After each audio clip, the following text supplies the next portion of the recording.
Hello, this is Simone de Haas, the Speakers Director, coming to you live at 5.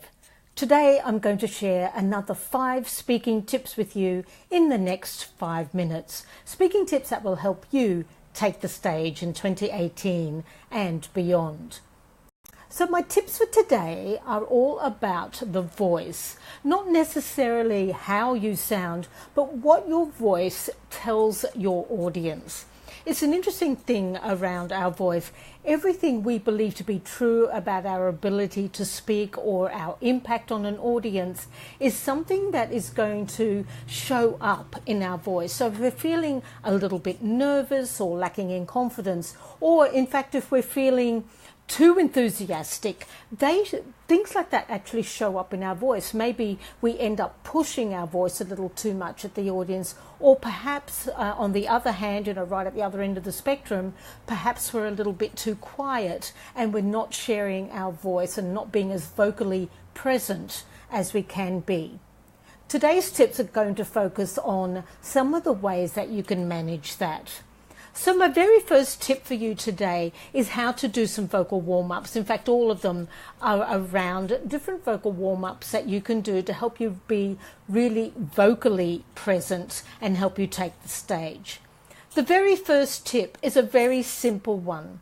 You can do things like tongue twisters. I'm sure you've all learnt to do a tongue twister or two in your time, where you do something like Peter Piper picked a peck of pickled peppers. Anything that gets your mouth and your lips and your teeth and all working together. So tongue twisters are a great way to get all of those articulators moving and working and flowing well for you.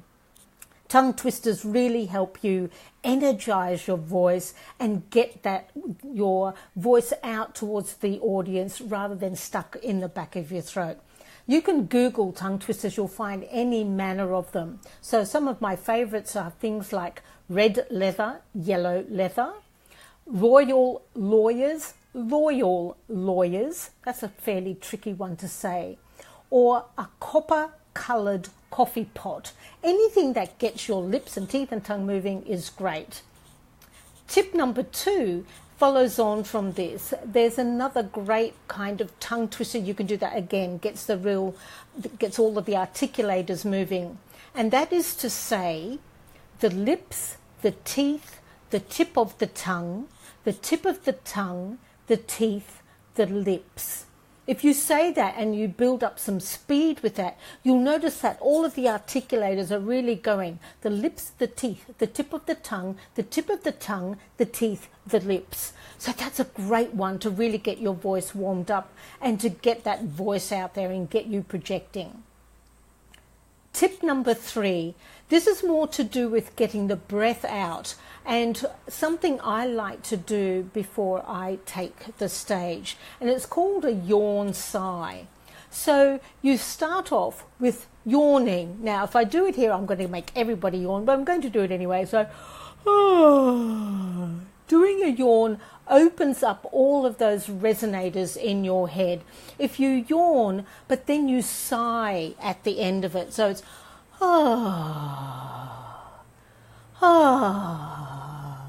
So doing something like that helps get the breath out, gets the voice forward in the mouth, and it's a great little practice to get you warmed up for taking the stage. Another great vocal warm-up is to blow bubbles. Like when I'll demonstrate for you. Doing something as simple as,